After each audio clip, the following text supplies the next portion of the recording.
Hi, this is Neil with Graveside Paranormal. Me and Steve are out today, and we are making sure that we're keeping distance apart. As you can see, I'm all the way over here. Steve's all the way over there. Make sure you're washing your hands at all times. Make sure if you cough, you're supposed to cough into your sleeve at all times, at least. Those are the rules around here. But we're making sure that we're staying away from people. We're wearing our masks. He has his mask and gloves on. I'll put on my gloves before we start walking anywhere. This is Neil with Graveside Paranormal. That's Steve. We're going to different South Side cemeteries and see what are the most active ones. We all know of the legendary Bachelor's Grove Cemetery, but could spirits still be lingering at other cemeteries as well? Right now I'm out at the Mount Greenwood Cemetery, basically in the Mount Greenwood South Side area.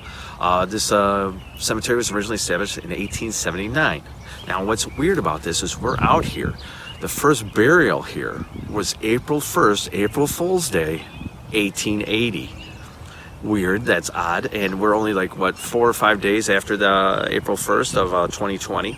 So we're going to see what kind of activity we can get here today, and we're going to rate every cemetery that we're going to. Is the ones that we're not going to be able to hit all of them, but we're going to try to, and we're going to rate them as the best activity that we're getting on the Anahata, as well as our EMF detectors as well. So what I'm going to try to do is I'm going to try to draw on any spirits to see if they are out here at all. So let's turn on the Anahata a little bit. My name is Neil. If there are any spirits out here with us at this time, this is called the Anahata box. You can speak to us through the Anahata box.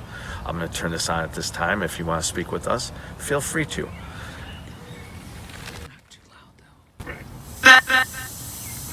My name's Neil. What is yours? Neil's my name, yeah.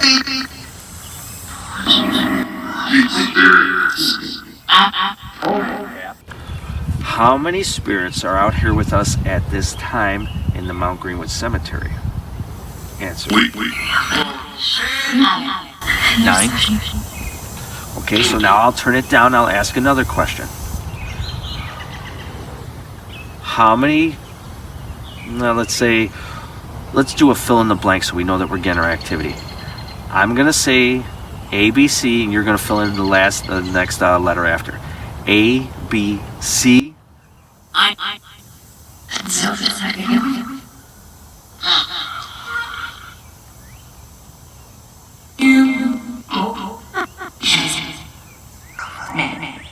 Can you make our EMF detector go off? D. Now, just so people know, there sometimes is a delay on these things. That's why we leave it on. People ask, well, why do you keep leaving it on? Sometimes it's like a line. It sometimes feels like, and they're going to answer when they're going to want to answer. Who was the name of the first person buried in Mount Greenwood Cemetery?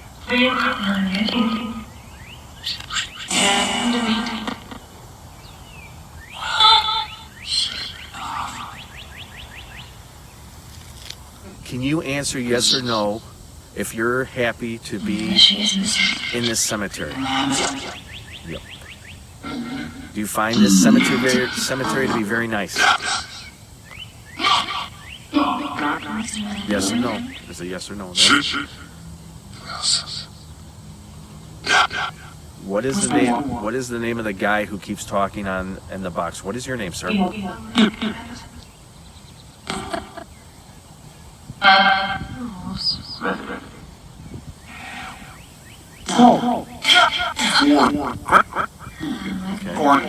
Fill in the blanks for me. Fill in the blanks again. 1, 2, 3.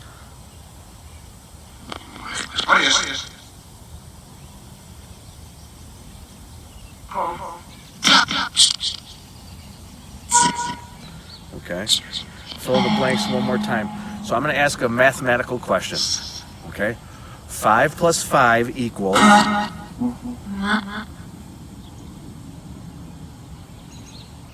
Alright, so at the Mount Greenwood Cemetery, of course everything takes a lot longer than this. We're just doing little preliminary investigations at each and every one, and we're going to kind of do a little bit of radio. We got a couple little intelligent answers to intelligent questions.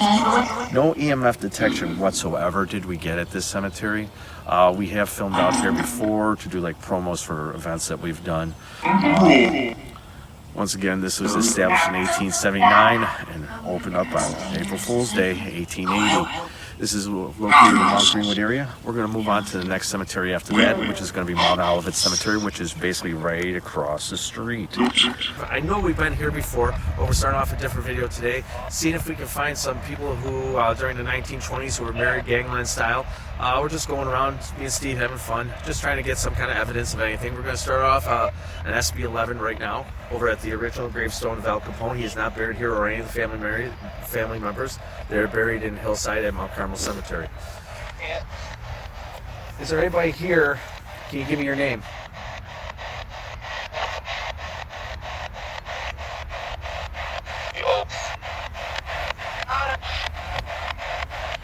My name's Neil. What is yours?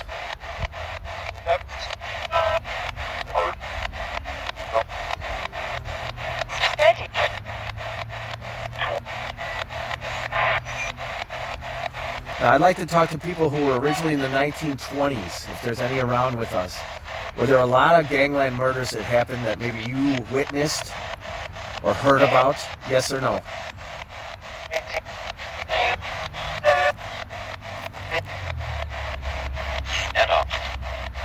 Standoff?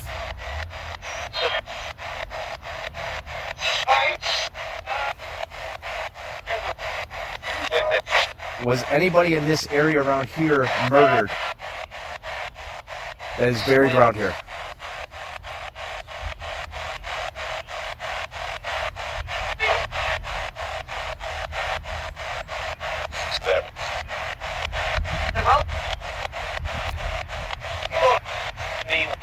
Now, we've been out here in this cemetery before. We actually always get a lot of good activity.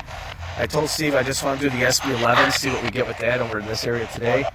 If someone's here, can you say yes for me, please?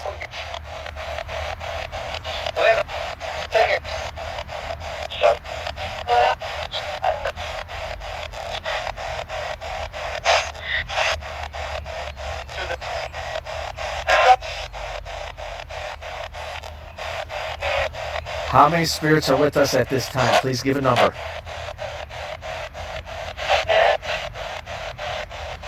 Sound like 10, but I could be wrong.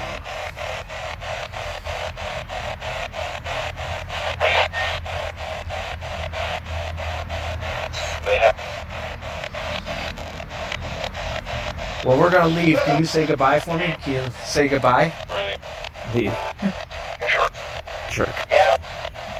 Okay, then say it, please. One more time. Can you say goodbye for us? Bye. Now go. All right, then. We're going to move on. Thank you. Bye-bye. Say bye. This is one of our other stops. This is St. Casimir Cemetery, right off of Pulaski Avenue, between 111th and 115th. The significance about this one, well, originally this cemetery began in 1901, basically for Lithuanian culture. People from Lithuania were mainly buried here. But what we're here right now to go to Anna Maria Norkis's grave. Now, she died July 20th, 1927, about 6 weeks shy of her 13th birthday.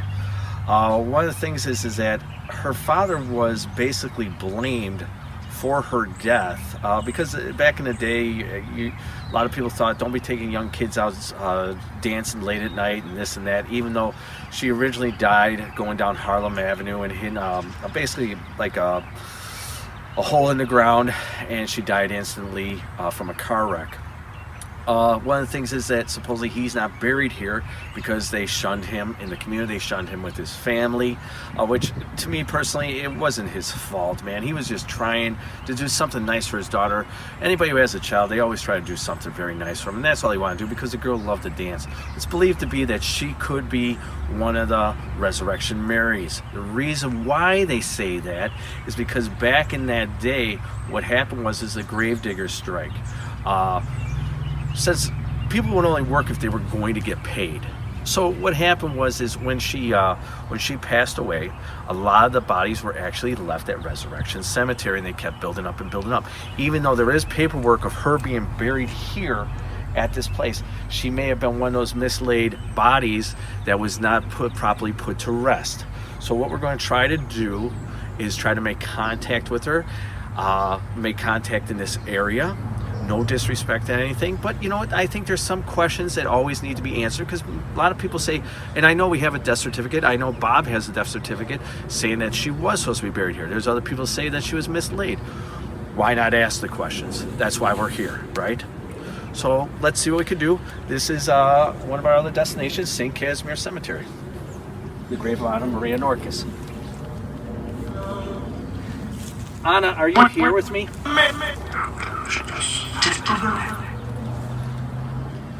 Where is Anna Maria Norquist buried?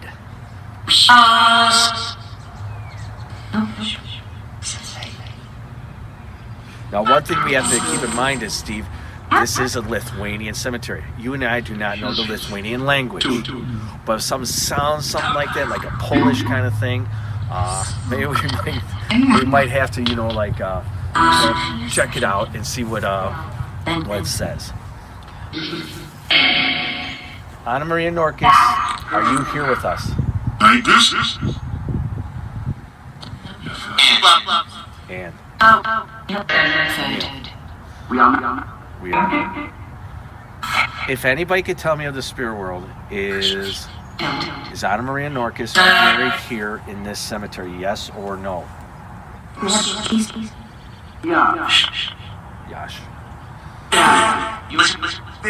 Okay.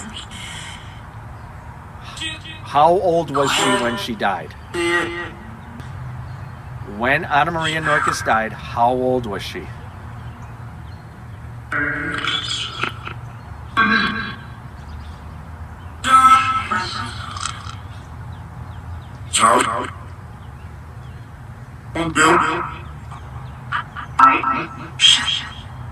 Just so you know, you want to know what? That sounded like 12, didn't it? Mm-hmm. Just so everybody knows, Anna Maria Norquist died 6 weeks early to her 13th birthday.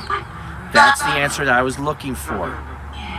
I hope that we caught that on video, because I'm glad I didn't say it beforehand, because then we would have been questioned about stuff like that. 12. Again, thank you very much for that answer. I do appreciate that. It's very significant. Augustus Norquist, the father of Anna Maria Norquist, are you here with us?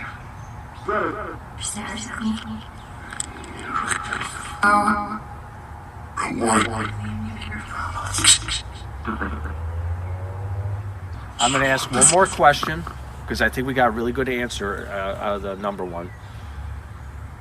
Are both the spirits of Anna Maria Norquist and Augustus Norquist at rest and are both forgiven?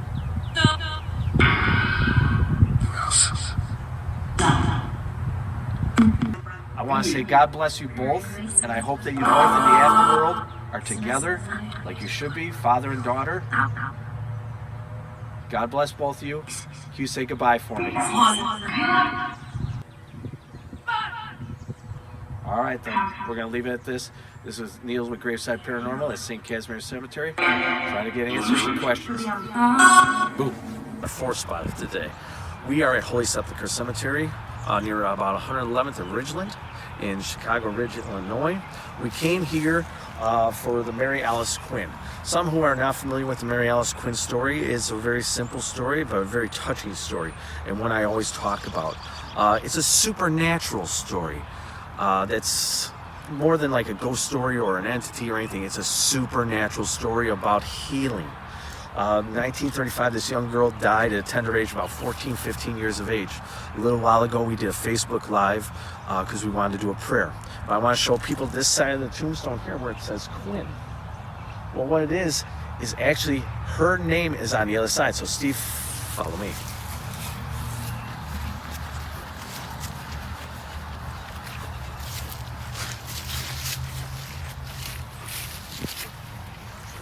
As you can see, right here is Mary Alice Quinn's. She died here in 1935. Now, it's believed that she had healing qualities. She followed the teachings of Saint Teresa, otherwise known as Little Flower. One of the main stories around here, and I was just talking about on the Facebook Live, is that there was a young couple who lost all hope for their child, And what happened was is they came out here because they knew about the story. As you can see, a lot of people come here because they say prayers and they try to give respect, and they lay a lot of little things like the Virgin Mary, Jesus Christ, other little trinkets, crosses, pictures, amethyst stone. They also have pennies and coins up in this area here. It's very interesting. So the story goes is that they prayed really, really hard for their child to heal. And what happened was through the strong faith of someone, and I talk about that a lot, is that their prayers were answered. And the child supposedly still lives to this day. There's many other stories about Mary Alice Quinn that you could Google search and this and that. But one of my things is that I want to ask Mary Alice Quinn, use our Anahata box today, a couple questions. We've never done this before. I want to see what kind of answers we can get. So let's begin.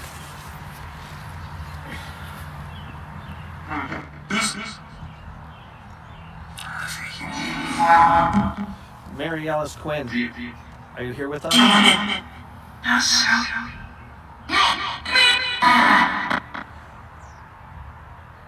Should we pray for a lot of people?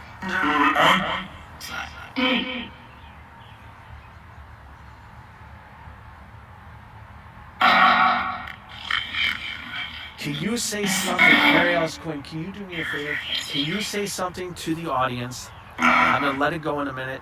If you can, from the other world, do something supernatural. Or you can say something to people who are dealing with the coronavirus at this time. I'll let it go.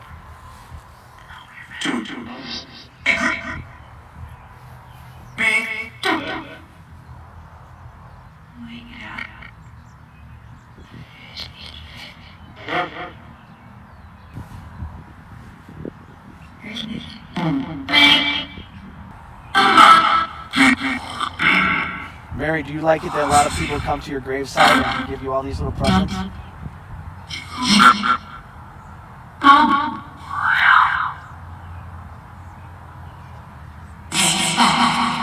Respect.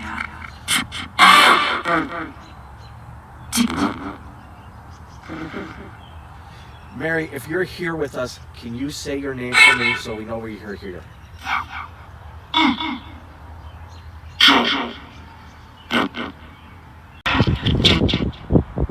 Mary, is there a message you would like to say to anybody? Anyone around here, can you say something for us, please?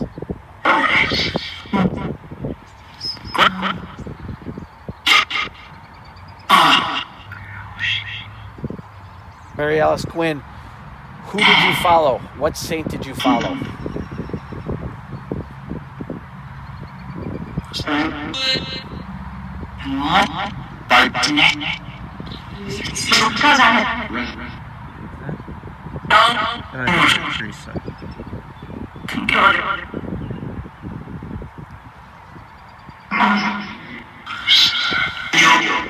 Can you say God bless for us, please?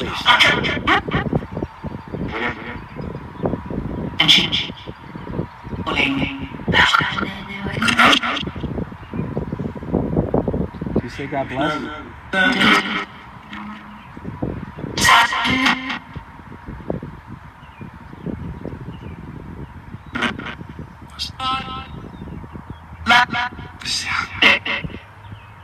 Does it sound like that to you?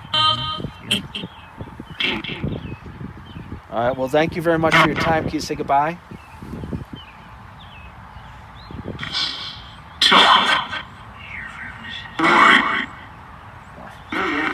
All right, bye-bye.